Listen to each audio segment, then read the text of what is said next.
હવે જોઈએ આપણે હેતુલક્ષી પ્રશ્ન. પ્રકરણ 4 કાર્બન અને તેના સંયોજનોના હેતુલક્ષી પ્રશ્ન.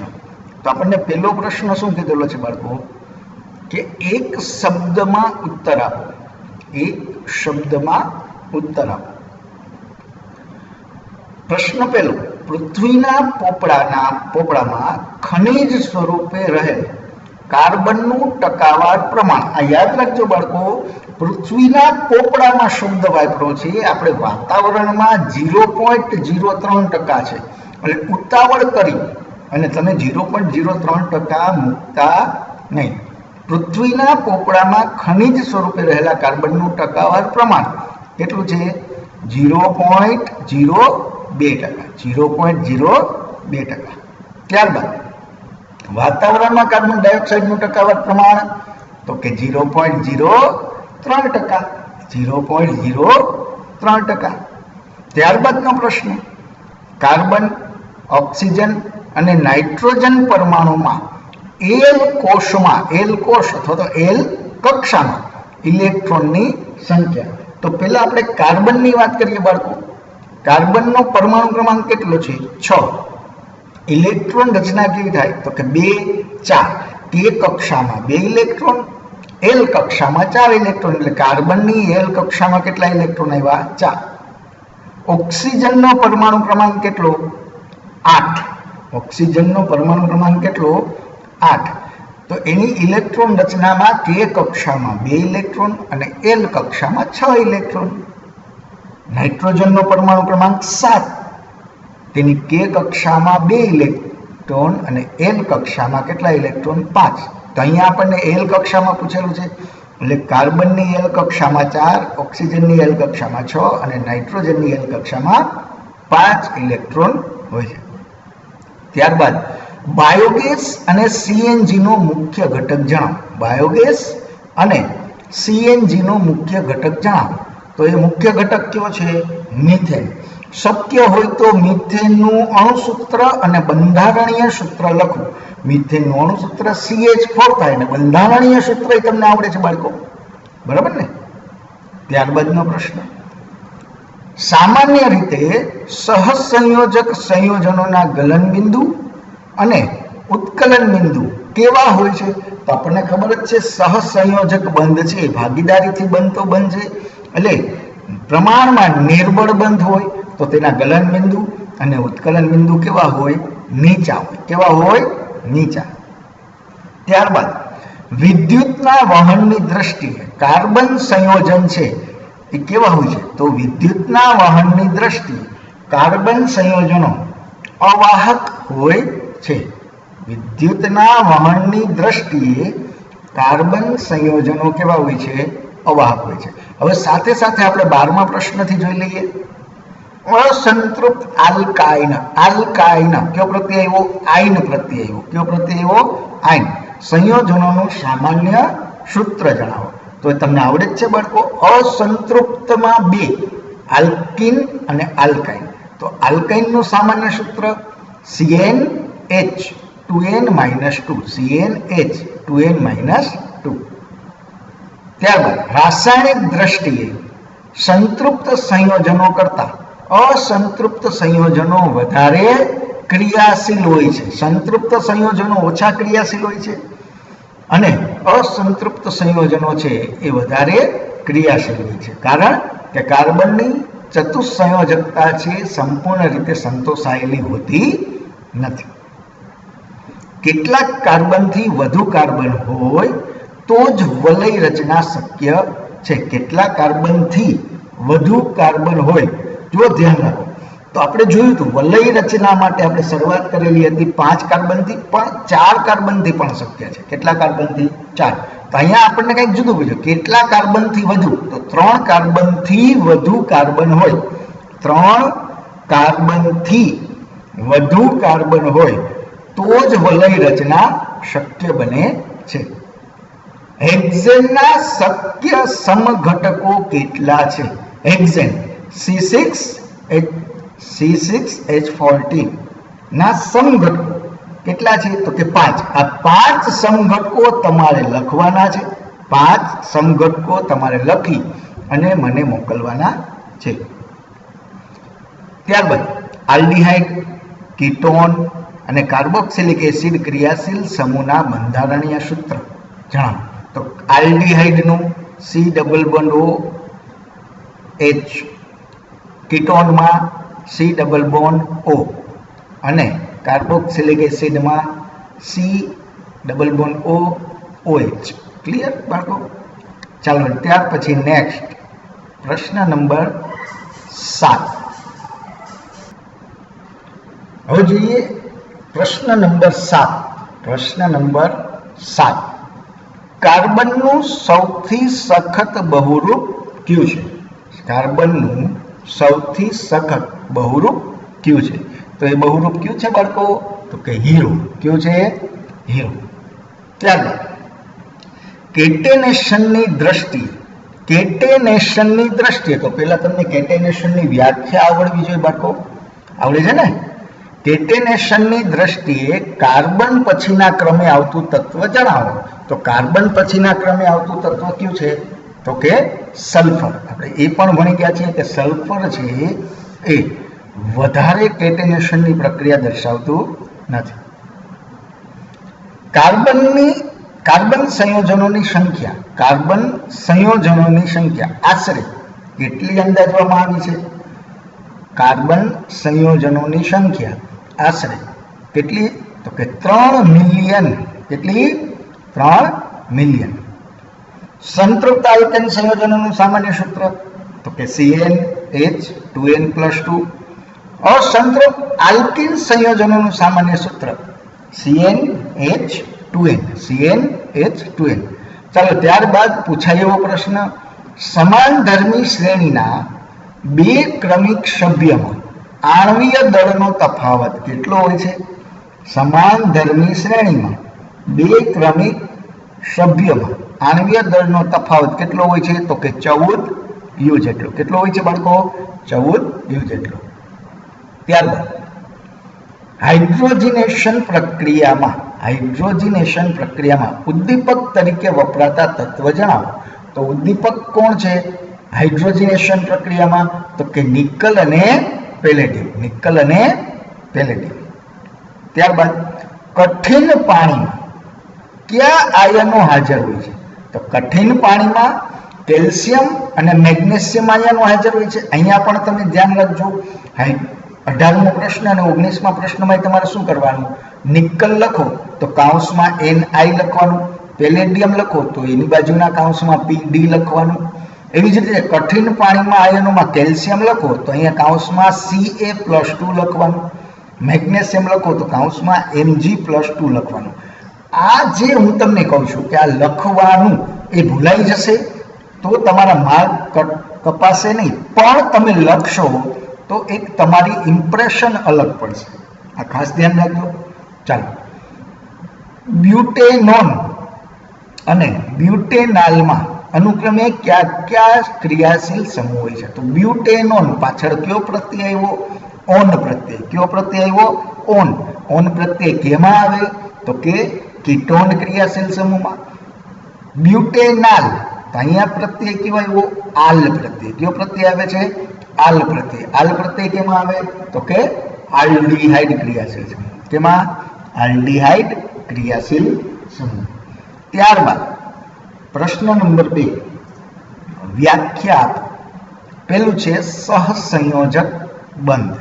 સહસંયોજક બંધ 2 કે તેથી વધુ પરમાણુ વચ્ચે ઇલેક્ટ્રોનની ભાગીદારી દ્વારા 2 કે તેથી વધુ પરમાણુઓ વચ્ચે ઇલેક્ટ્રોનની ભાગીદારી દ્વારા રચાતા બંધને સહસંયોજક બંધ કહે છે. 2 કે તેથી વધુ પરમાણુ વચ્ચે ઇલેક્ટ્રોનની ભાગીદારી દ્વારા રચાતા બંધને સહસંયોજક બંધ કહેવાય છે. ત્યારબાદ હાઇડ્રોકાર્બન. જે કાર્બન સંયોજનો માત્ર કાર્બન અને હાઇડ્રોજન ધરાવે છે, માત્ર કાર્બન અને હાઇડ્રોજન ધરાવે છે તેવા સંયોજનોને હાઇડ્રોકાર્બન સંયોજનો કહેવાય છે. હવે જોઈએ સંતૃપ્ત કાર્બન સંયોજનો. સંતૃપ્ત કાર્બન સંયોજનો તો આપણને ખ્યાલ છે બાળકો કે માત્ર એકલ બંધ ધરાવતા જે સંયોજનો છે એને સંતૃપ્ત કાર્બન સંયોજનો કહેવાય. જે કાર્બનિક સંયોજનોમાં કાર્બન પરમાણુ કાર્બન પરમાણુ માત્ર એકલ બંધથી જોડાયેલા હોય તેવા સંયોજનોને સંતૃપ્ત કાર્બન સંયોજનો કહેવાય છે. ફરીથી આપણે જોઈ લઈએ બાળકો, જે કાર્બનિક સંયોજનોમાં કાર્બન પરમાણુ માત્ર એકલ બંધથી જોડાયેલા હોય તેવા સંયોજનોને કેવા સંયોજનો કહેવાય? તો કે સંતૃપ્ત કાર્બન સંયોજનો કહેવાય. એના જેવી જ વ્યાખ્યા અસંતૃપ્ત કાર્બન સંયોજનો. તો જે કાર્બનિક સંયોજનો બે કે તેથી વધુ કાર્બન પરમાણુ કે તેથી વધુ કાર્બન પરમાણુ દ્વિબંધ કે ત્રિબંધથી જોડાયેલા હોય તેવા સંયોજનોને અસંતૃપ્ત કાર્બન સંયોજનો કહેવાય છે. અસંતૃપ્ત કાર્બન સંયોજનો કે જે કાર્બન સંયોજનોમાં બે કે તેથી વધુ કાર્બન પરમાણુ દ્વિબંધ કે ત્રિબંધથી જોડાયેલા હોય તેવા સંયોજનોને અસંતૃપ્ત કાર્બન સંયોજનો કહેવાય છે. ત્યારબાદ છે કેટેનેશન. તો કેટેનેશનની વ્યાખ્યા હમણાં જ કીધું હતું, કામ આવવાની જ છે બાળકો, ઉપયોગમાં આવવાની છે. કાર્બન પરમાણુ અન્ય કાર્બન પરમાણુઓ સાથે બંધ બનાવવાની અદ્વિતીય ક્ષમતા ધરાવે છે, જેથી વધુ સંખ્યામાં અણુઓ કે સંયોજનો બને છે. કાર્બનના આ ગુણધર્મને કયો ગુણધર્મ કહેવાય? કેટેનેશનનો ગુણધર્મ કહેવાય. ફરીથી જુઓ, કાર્બન પરમાણુઓ અન્ય કાર્બન પરમાણુઓ સાથે બંધ બનાવવાની અદ્વિતીય ક્ષમતા ધરાવે છે, જેથી વધુ સંખ્યાના અણુઓ બને છે. કાર્બનના આ ગુણધર્મને કેટેનેશનનો ગુણધર્મ કહેવાય છે. ક્રિયાશીલ સમૂહ. તો ક્રિયાશીલ સમૂહમાં એક શબ્દ બહુ ખાસ છે આપણા માટે. કયો ખાસ છે? તો કે વિષમ પરમાણુ. કયો શબ્દ આપણા માટે ખાસ છે? વિષમ પરમાણુ. આ યાદ રાખજો બાળકો. વિષમ પરમાણુઓ અને તેમને સમાવતા સમૂહ કે સંયોજનોને વિશિષ્ટ ગુણધર્મ આપે છે. વિષમ પરમાણુ અને તેમને સમાવતા સમૂહો કે જે સંયોજનોને વિશિષ્ટ ગુણધર્મ આપે છે, જે કાર્બન શૃંખલાની લંબાઈ અને સ્વભાવ ઉપર આધારિત નથી. કાર્બનની કેટલી લંબાઈ છે, કાર્બન શૃંખલાની લંબાઈ કેટલી છે અને એનો સ્વભાવ કેવો છે તેના ઉપર આધારિત નથી. તેમને શું કહેવાય છે? ક્રિયાશીલ સમૂહ કહેવાય છે. શું કહેવાય છે? ક્રિયાશીલ સમૂહ. સમાનધર્મી શ્રેણી. સમાનધર્મી શ્રેણી. તો જોઈએ, કાર્બનિક સંયોજનોની એવી શ્રેણી કે જેમાં કાર્બન શૃંખલામાં રહેલા હાઇડ્રોજનને સમાન પ્રકારના ક્રિયાશીલ સમૂહ દ્વારા વિસ્થાપિત કરવામાં આવેલ હોય તેને સમાનધર્મી શ્રેણી કહેવાય છે. કાર્બનિક સંયોજનોની એવી શ્રેણી કે જેમાં કાર્બન શૃંખલામાં રહેલા હાઇડ્રોજનને સમાન પ્રકારના ક્રિયાશીલ સમૂહ દ્વારા વિસ્થાપિત કરવામાં આવે છે તેને શું કહેવાય છે? સમાનધર્મી શ્રેણી કહેવાય છે. ત્યારબાદનો આપણો પ્રશ્ન છે દહન પ્રક્રિયા. તો ખાસ અહીંયા ધ્યાન રાખવાનું છે બાળકો. દહનની વાત આવે એટલે કાર્બન શબ્દ તો આવે જ. કાર્બન તેના બધા જ અપર રૂપોમાં હવામાં દહન પામી કાર્બન ડાયોક્સાઇડ, ઉષ્મા અને પ્રકાશ મુક્ત કરે છે. તેને કઈ પ્રક્રિયા કહેવાય છે? તો કે દહનની પ્રક્રિયા કહેવાય છે. ફરીથી જુઓ, કાર્બન તેના બધા જ અપર રૂપોમાં હવામાં દહન પામીને કાર્બન ડાયોક્સાઇડ, ઉષ્મા અને પ્રકાશ મુક્ત કરે છે. તેને દહન પ્રક્રિયા કહે છે. ત્યારબાદનો પ્રશ્ન, ઓક્સિડેશન કરતા કેટલાક પદાર્થો અન્ય પદાર્થમાં ઓક્સિજન ઉમેરવા માટે સક્ષમ હોય છે, જેને ઓક્સિડેશન કરતા કહેવાય છે. કેટલાક પદાર્થો અન્ય પદાર્થમાં ઓક્સિજન ઉમેરવા માટે સક્ષમ હોય છે તેને ઓક્સિડેશન કરતા પદાર્થ કહેવાય છે. યોગશીલ પ્રક્રિયા. કેવી પ્રક્રિયા બાળકો? યોગશીલ પ્રક્રિયા. તો જે રાસાયણિક પ્રક્રિયા દરમિયાન કાર્બનિક સંયોજનોમાં બીજો અણુ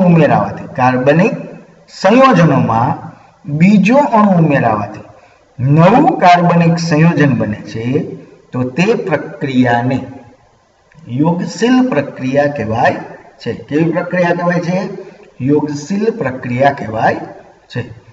ચાલો, વિસ્થાપન પ્રક્રિયા. તો જે પ્રક્રિયામાં કાર્બનિક સંયોજનોના અણુમાં રહેલા પરમાણુ તે પરમાણુના સમૂહ કાર્બનિક સંયોજનોના અણુમાં રહેલા પરમાણુ કે પરમાણુના સમૂહનું અન્ય પરમાણુ તે પરમાણુના સમૂહ વડે વિસ્થાપન થાય તો તે પ્રક્રિયાને વિસ્થાપન પ્રક્રિયા કહેવાય છે. ત્યારબાદ આવે છે એસ્ટરીકરણની પ્રક્રિયા. તો ખનિજ એસિડ ઉદ્દીપકની હાજરીમાં કાર્બોક્સિલિક એસિડ અને આલ્કોહોલ વચ્ચેની પ્રક્રિયાથી ખનિજ એસિડ ઉદ્દીપકની હાજરીમાં કાર્બોક્સિલિક એસિડ અને આલ્કોહોલ વચ્ચેની પ્રક્રિયાથી એસ્ટર અને પાણીની જે છે આ પ્રક્રિયાને એસ્ટરીકરણ કહેવાય છે. અને છેલ્લી વ્યાખ્યા છે સાબુનીકરણ. એસ્ટરમાંથી આલ્કોહોલ અને કાર્બોક્સિલિક એસિડના સોડિયમ ક્ષારમાં રૂપાંતર થવાની ક્રિયાને એસ્ટરમાંથી આલ્કોહોલ અને કાર્બોક્સિલિક એસિડના ક્ષારમાં રૂપાંતર થવાની ક્રિયાને કઈ પ્રક્રિયા કહેવાય છે? સાબુનીકરણ પ્રક્રિયા કહેવાય છે. ત્યારબાદ આપણે આવે છે ખાલી જગ્યા પૂરો. તો જોઈએ પહેલી ખાલી જગ્યા. તમામ સજીવ સંરચનાઓ ખાલી જગ્યા પર આધારિત છે. તમામ સજીવ સંરચનાઓ ખાલી જગ્યા પર આધારિત છે. તો કેના ઉપર આધારિત છે બાળકો? કાર્બન પર આધારિત છે. કેના ઉપર આધારિત છે? કાર્બન પર. એટલે આપણો જવાબ થશે તમામ સજીવ સંરચનાઓ કાર્બન પર આધારિત છે. ખાસ બોર્ડમાં જો ખાલી જગ્યાઓ પૂછાય તો ખાસ બાળકો સૂચના સાંભળજો. સંપૂર્ણ ખાલી જગ્યા લખશું અને જે આપણો જવાબ છે તેને પેન્સિલ વડે ખાસ નીચે લીટો કરશું. એ પેન્સિલથી વ્યવસ્થિત હાઇલાઇટ કરશું. ત્યારબાદ પૃથ્વીનો પોપડો ખનિજ સ્વરૂપે ખાલી જગ્યા કાર્બન ધરાવે છે. કેટલો કાર્બન ધરાવે બાળકો? તો કે 0.02%. કાર્બન તેના બાહ્યતમ કોષમાં ખાલી જગ્યા ઇલેક્ટ્રોન ધરાવે છે. તો બાહ્યતમ કોષમાં કક્ષામાં કેટલા ઇલેક્ટ્રોન ધરાવે કાર્બન? તો કે 4 ઇલેક્ટ્રોન. કેટલા ઇલેક્ટ્રોન ધરાવે? 4. ત્યારબાદનો આપણો પ્રશ્ન છે, ચાલો, ક્લોરીનનો પરમાણુ ક્રમાંક કેટલો છે બાળકો? ક્લોરીનનો પરમાણુ ક્રમાંક 17 છે. એમોનિયાનું અણુસૂત્ર ફટાફટ તમને બધાને આવડે બાળકો. એમોનિયાનું અણુસૂત્ર કયું છે? NH3. બાયોગેસ અને CNG નો મુખ્ય ઘટક કોણ છે? તો કે મિથેન છે. જો બાળકો વારંવાર એકના એક પ્રશ્ન રિપીટ થતા હોય તો એવું નહીં સમજવાનું કે પ્રશ્ન મૂકી દેવાનો. આપણે જે પ્રશ્ન આગળ આવે ખાલી જગ્યામાં, હેતુલક્ષીમાં કે પછી અન્ય કોઈ સ્વરૂપે, તો એ તમારે ફરીથી વાંચી લેવું જરૂરી છે. ત્યારબાદ છે સંતૃપ્ત સંયોજનોમાં કાર્બન પરમાણુ વચ્ચે સંતૃપ્ત સંયોજનોમાં કાર્બન પરમાણુ વચ્ચે ખાલી જગ્યા બંધ હોય. સંતૃપ્ત સંયોજનોમાં યાદ કરો કેટલા બંધ હોય? તો કે એક બંધ હોય. કેવા બંધ હોય? એક બંધ હોય છે.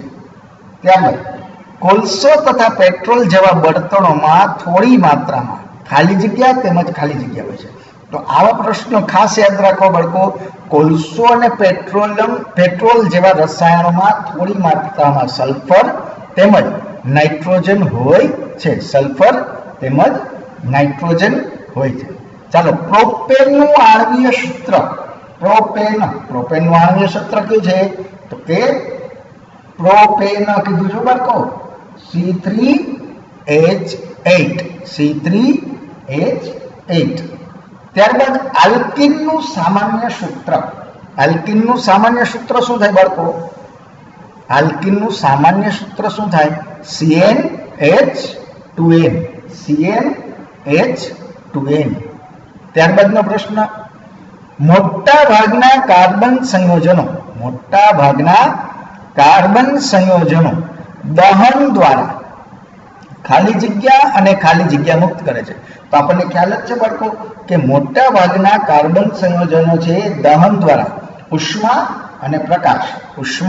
અને પ્રકાશ મુક્ત કરે છે. ત્યારબાદનો પ્રશ્ન છે એ પૂછાઈ શકે એવો છે, અસંતૃપ્ત હાઇડ્રોકાર્બન ખાલી જગ્યા જ્યોત આપે છે. અસંતૃપ્ત હાઇડ્રોકાર્બન છે એ કાળા ધુમાડાવાળી પીળી જ્યોત આપે છે. જો આપણો જવાબ જ એ પ્રકારનો છે, અગાઉ ભણવામાં આવી ગયો છે, છતાં પણ એ તમને યાદ ન આવે, સમયે એક્ઝામ સમયે યાદ ના આવે, એટલે આ પ્રશ્ન મહત્વનો ગણી શકાય. ત્યારબાદનો પ્રશ્ન છે, આલ્કોહોલનું ખાલી જગ્યામાં ઓક્સિડેશન થાય છે. તો આલ્કોહોલનું ઓક્સિડેશન થાય એટલે આપણને શું મળે? તો કે OH સમૂહમાંથી આપણને શું મળે? COOH સમૂહ મળે. કયો સમૂહ મળે? COOH એટલે કે કાર્બોક્સિલિક એસિડ સમૂહ થાય. આલ્કોહોલનું કાર્બોક્સિલિક એસિડમાં ઓક્સિડેશન થાય છે. ચાલો, ત્યારબાદ જે પદાર્થો પ્રક્રિયાને અસર પહોંચાડ્યા વગર જ પ્રક્રિયાને જુદા જુદા દરથી આગળ વધારે છે તેને શું કહેવાય છે? તો કે ઉદ્દીપકો કહેવાય છે. શું કહીએ છીએ આપણે? ઉદ્દીપક. વનસ્પતિ તેલ ના હાઇડ્રોજનેશનમાં કેવું ઉદ્દીપક હોય બાળકો? તો કે નિકલ ઉદ્દીપક છે. કેવું ઉદ્દીપક હોય છે? નિકલ ઉદ્દીપકનો ઉપયોગ થાય છે. હવે ફરીથી પ્રાણીજ ચરબી વાળો પ્રશ્ન. પ્રાણીજ ચરબીમાં ખાલી જગ્યા હોય છે. તો પ્રાણીજ ચરબીમાં સંતૃપ્ત ફેટી એસિડ હોય છે. પ્રાણીજ ચરબીમાં સંતૃપ્ત ફેટી એસિડ હોય છે. ચાલો, ત્યારબાદનો પ્રશ્ન, મિથેન CH4 નું સૂર્યપ્રકાશની હાજરીમાં ક્લોરીન વડે વિસ્થાપન થવાથી હાઇડ્રોજનનું વિસ્થાપન, હાઇડ્રોજનના સ્થાને કોણ આવી જાય? ક્લોરીન. તો આપણી પાસે શું મળે? CH3Cl. તમારે ત્યાં નામ પણ લખી શકો, મિથાઇલ ક્લોરાઇડ. અણુસૂત્ર પણ લખવાનું CH3Cl અને કાઉન્સમાં તેનું નામ પણ લખવાનું મિથાઇલ ક્લોરાઇડ. ચાલો, ત્યારબાદ ટિંચર આયોડિનની બનાવટમાં ટિંચર આયોડિન બનાવવા માટે કેનો ઉપયોગ થાય છે? તો કે ઇથેનોલનો ઉપયોગ થાય છે. કેનો ઉપયોગ થાય છે? ઇથેનોલ. ત્યારબાદ આલ્કોહોલની સોડિયમ સાથેની પ્રક્રિયાથી, યાદ કરો, આલ્કોહોલની સોડિયમ સાથેની પ્રક્રિયા થાય ત્યારે ખાલી જગ્યા ઉત્પન્ન થાય. તો કે સોડિયમ ઇથોક્સાઇડ મળે ને હાઇડ્રોજન ડાયહાઇડ્રોજન ઉત્પન્ન થાય છે, H2 ઉત્પન્ન થાય છે. ચાલો, સાંદ્ર H2SO ફળ કેવો છે? તો કે નિર્જલીકરણ કરતા છે. કેવો છે? નિર્જલીકરણ કરતા છે. સાંદ્ર સલ્ફ્યુરિક એસિડ એ નિર્જલીકરણ કરતા છે. ઇથેનોઇક એસિડ એસિડ ઉદ્દીપકની હાજરીમાં, ખનિજ એસિડ ઉદ્દીપકની હાજરીમાં ઇથેનોલ સાથેની પ્રક્રિયા, ઇથેનોઇક એસિડની ખનિજ એસિડ ઉદ્દીપકની હાજરીમાં ઇથેનોલ સાથેની પ્રક્રિયાથી શું બને?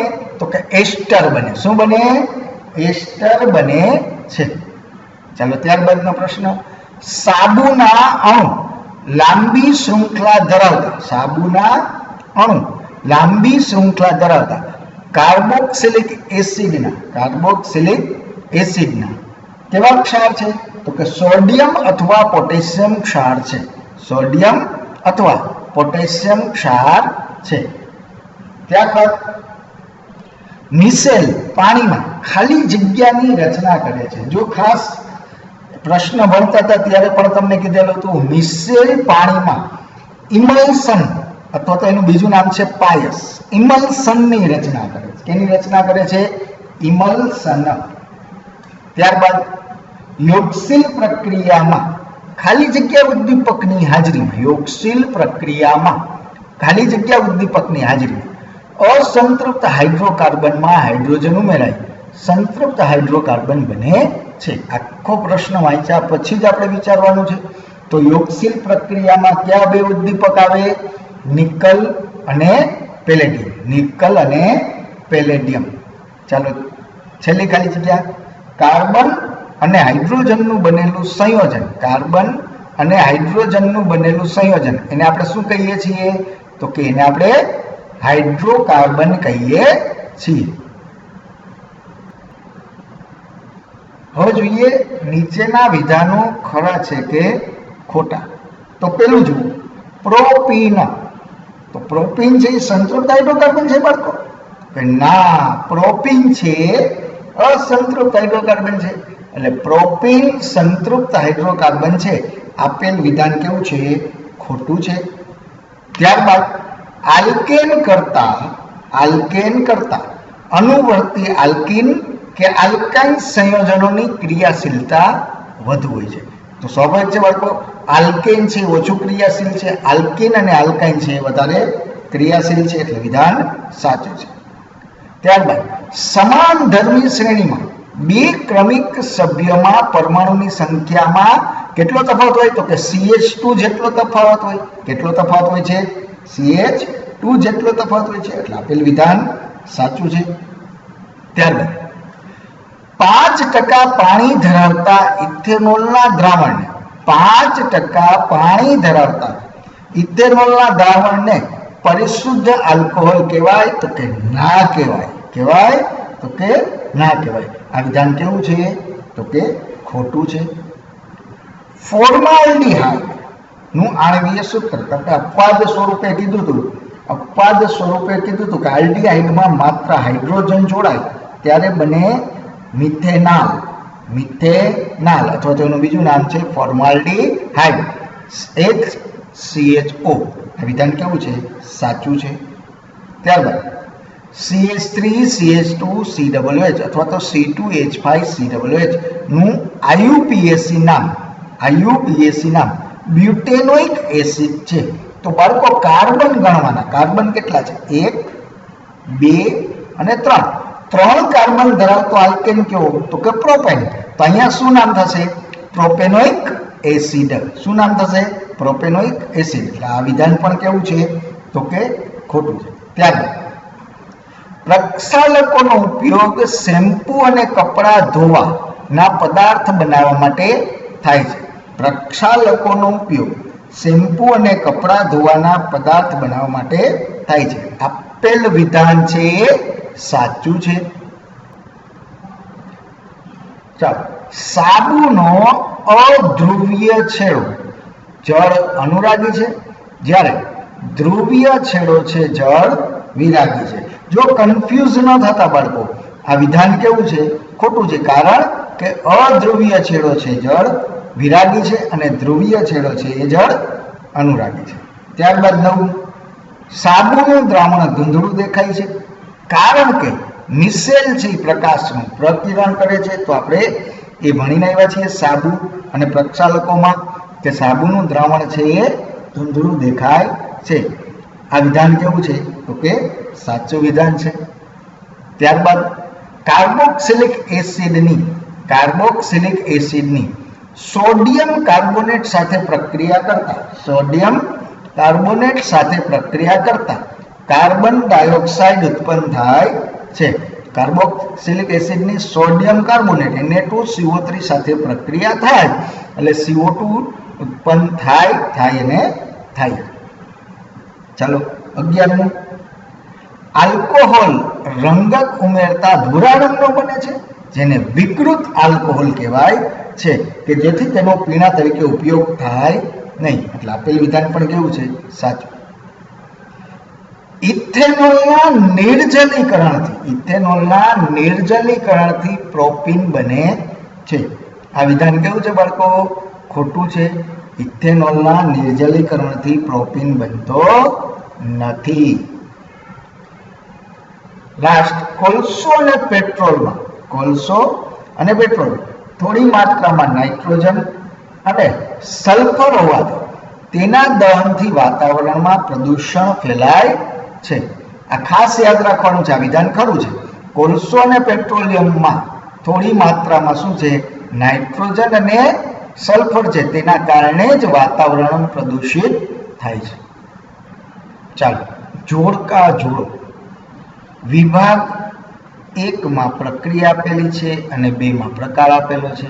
વિભાગ 1 માં પહેલી પ્રક્રિયા છે મિથેનોલ CH3OH વત્તા CH3COOH વત્તા CH3COOH એટલે આલ્કોહોલ અને કાર્બોક્સિલિક એસિડ વચ્ચે પ્રક્રિયા થાય.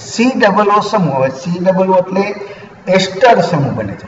તો આ પ્રક્રિયાને કેવી પ્રક્રિયા કહેવાય? એસ્ટરીકરણની પ્રક્રિયા કહેવાય છે.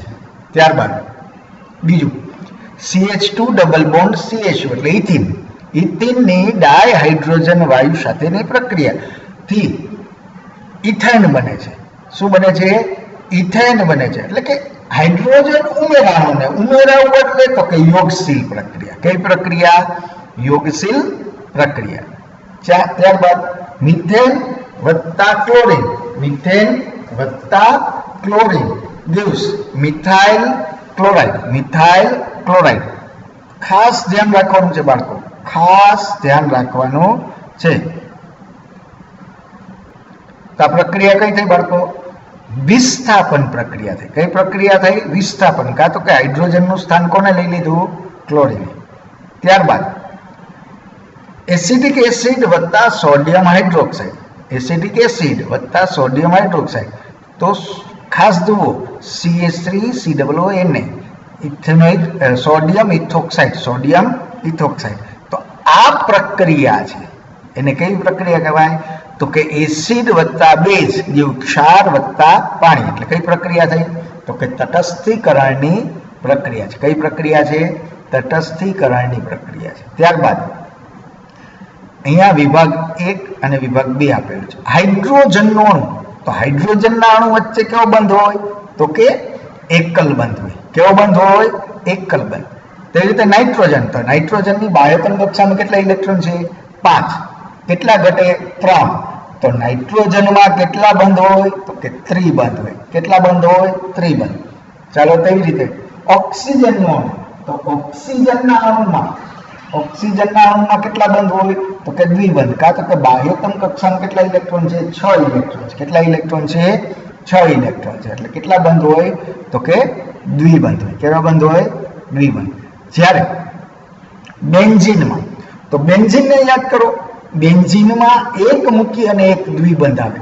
તો જ્યાં એક મૂકીએ છીએ ત્યાં એકલ બંધ છે. એટલે એકલ બંધ અને દ્વિબંધ બંને હાજર હોય છે. લાસ્ટ આલ્કોહોલ નું સૂત્ર. તો આમાંથી તમને ખબર હોય છે OH, aldehyde CHO, ketone CO અને કાર્બોક્સિલિક એસિડ COOH. એકદમ સરળ છે બાળકો. હવે તમને નીચે પ્રક્રિયાઓ પૂર્ણ કરો આવું કીધેલું છે. આ પ્રક્રિયાઓ તમારે પૂરી કરી અને મને મોકલવાની છે. એનું સોલ્યુશન, આ જે પ્રક્રિયા છે એ પ્રક્રિયાનું સોલ્યુશન હું તમને ત્યાર પછી મોકલીશ. ક્લિયર બાળકો? આ પ્રક્રિયાઓના સમીકરણો તમારે પૂર્ણ કરી અને મોકલવાના છે. અને ખાસ બાળકો ધ્યાન રાખજો કે તમને એક PDF મોકલીશ. એ PDFમાં લાસ્ટમાં હેતુલક્ષી છે. એ હેતુલક્ષી તમે જાતે તૈયાર કરી લેજો અને જે કંઈ ન સમજાય હેતુલક્ષીમાં એ મને પૂછી લેજો. ક્લિયર બાળકો? અહીંયા આપણું પ્રકરણ 4 સંપૂર્ણ રીતે પૂરું થાય છે.